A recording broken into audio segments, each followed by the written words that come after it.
ఓం గం గణాధిపతయే నమః. హాయ్ అండి, అందరికీ నమస్కారం. మనం ఈరోజు ఈ వీడియోలో ఈ పరిహారాన్ని పాటిస్తే పేదరికాన్ని తరిమి కొట్టవచ్చు. కొత్త సంవత్సరం ఈ పరిహారం పాటించినట్లయితే సంపద కలిగి సంతోషంగా ఉంటారు. ఈ వీడియో కనుక మీకు నచ్చినట్లయితే లైక్ చేయండి, షేర్ చేయండి, సబ్స్క్రైబ్ చేసుకోండి. ఈ వీడియో లాస్ట్ వరకు స్కిప్ చేయకుండా చూడండి. ఇలా చేయడం వల్ల ఈ వీడియో మరికొంతమందికి రీచ్ అవుతుంది. Please subscribe me, support me. Thank you for watching. కొత్త సంవత్సరంలో ఈ విధంగా చేసినట్లయితే మనకున్న పేదరికాన్ని తరిమి కొట్టవచ్చు. కొత్త సంవత్సరంలో మనం ఏం చేయాలో మనం ఇప్పుడు ఈ వీడియోలో తెలుసుకుందాము.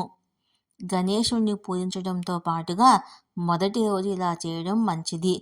వీటిని కనుక మీరు మొదటి రోజు పాటించినట్లయితే లక్ష్మీదేవి మీ ఇంట కొలువై ఉంటుంది. సంవత్సరం పాటు లక్ష్మీదేవి మీ ఇంట ధనాన్ని, వర్షాన్ని కురిపిస్తుంది. కొత్త సంవత్సరం మొత్తము సంతోషంగా జీవించవచ్చు. హిందువులు తులసి మొక్కని ఆరాధిస్తారు. తులసి మొక్కని ఆరాధించడం వల్ల కాసుల వర్షం కురుస్తుందని, లక్ష్మీదేవి అనుగ్రహం కలుగుతుందని చాలామంది నమ్ముతారు. అప్పుల బాధ తీరిపోయి లక్ష్మీదేవి అనుగ్రహంతో సంతోషంగా ఉండవచ్చు అని భావిస్తారు. ఎందుకంటే తులసి మొక్కలో సాక్షాత్తు శ్రీ మహావిష్ణువు, మహాలక్ష్మి కొలువై ఉంటారు.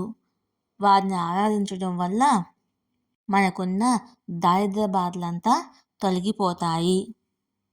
అలాగే కొత్త సంవత్సరం ఈ విధంగా చేయడం వల్ల అప్పుల బాధలు తీరిపోయి లక్ష్మీదేవి అనుగ్రహంతో సంతోషంగా ఉండవచ్చు. కొత్త సంవత్సరము మొదటి రోజు మీరు ఇలా చేసినట్లయితే లక్ష్మీదేవి అనుగ్రహము కలుగుతుంది. సంవత్సరం అంతా సంతోషంగా ఉండటానికి, డబ్బులు బాగా ఇంటికి రావడానికి మనం ఈ విధంగా చేయాలి. ఏం చేయాలో మనం ఇప్పుడు తెలుసుకుందాము. 2025 ఇంకా కొన్ని రోజుల్లో వచ్చేస్తుంది. 2024 పూర్తయిపోతుంది. అయితే హిందువులు మొట్టమొదట గణేశుణ్ణి ఆరాధిస్తారు. ఈ విధంగా చేయడం వల్ల మనం చేస్తున్న ప్రతి పనిలోనూ విజయం సాధిస్తామని మన నమ్మకము. గణేశుణ్ణి తొలి పూజ చేయాలి అని నమ్ముతారు. ఏ పూజ చేసినా మొట్టమొదట మన వినాయకుణ్ణి ఆరాధిస్తాము. గణేశుణ్ణి పూజించడంతో పాటుగా మొదటి రోజు ఇలా చేయడము మంచిది. వీటిని కనుక మీరు మొదటి రోజు పాటించినట్లయితే లక్ష్మీదేవి మీ ఇంట కొలువై ఉంటుంది. సంవత్సరం పాటు లక్ష్మీదేవి మీ ఇంట ధనాన్ని కురిపిస్తుంది. సంవత్సరం మొత్తము సంతోషంగా, ఆనందంగా, అష్టైశ్వర్యాలతో జీవించవచ్చును. హిందూ సాంప్రదాయం ప్రకారము ప్రతి మహిళ మొదటగా తులసి మొక్కను ఆరాధిస్తారు.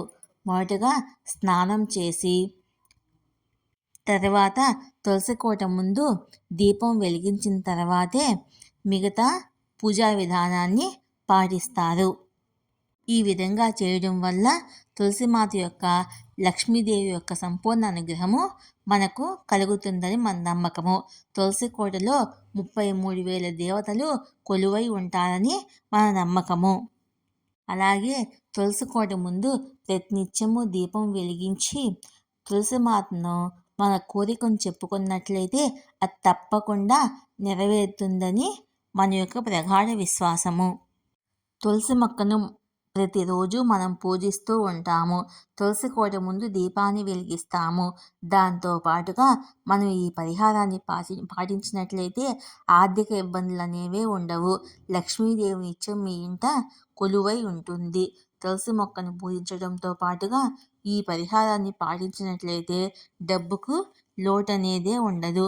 ఆ పరిహారం ఏంటో మనం ఇప్పుడు తెలుసుకుందాము. వాస్తు శాస్త్రం ప్రకారము ఇంటి గుమ్మానికి తులసి వేదిని కడితే చాలా మంచి జరుగుతుంది. ఆర్థిక ఇబ్బందులు అనేవే ఉండవు. పేదరికం నుంచి కూడా బయటపడతాము. పైగా ఏ ఇంట అయితే తులసి వేదిని కడతారో ఆ ఇంట లక్ష్మీదేవి కొలువై ఉంటుంది.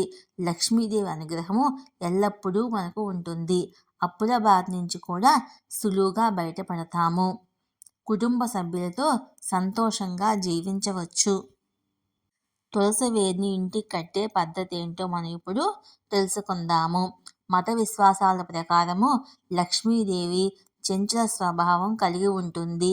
అలాంటప్పుడు ఈ పరిహారాన్ని పాటించడం వల్ల లక్ష్మీదేవి ఎక్కడికి వెళ్ళిపోకుండా ఎల్లప్పుడూ మన ఇంట్లోనే కొలువై ఉంటుంది. తులసి వేరుని ఎర్రటి వస్త్రంలో ఉంచి కొన్ని అక్షంతలు అందులో వేసి కట్టాలి. దాన్ని బాగా గట్టిగా కట్టిన తర్వాత ప్రధాన ద్వారానికి కట్టాలి. ఇలా చేయడంతో పాటుగా లక్ష్మీదేవి పాదాల చిహ్నాన్ని కానీ స్వస్తిక్ చిహ్నాన్ని కానీ తలుపు మీద పెట్టండి. ఇలా వీటిని మీరు పాటించినట్లయితే లక్ష్మీదేవి అనుగ్రహం మీకు సంవత్సరం మొత్తం ఉంటుంది. ఈ వీడియో కనుక మీకు నచ్చినట్లయితే లైక్ చేయండి, షేర్ చేయండి, సబ్స్క్రైబ్ చేసుకోండి. ఈ వీడియో లాస్ట్ వరకు చూడండి. Thank you for watching.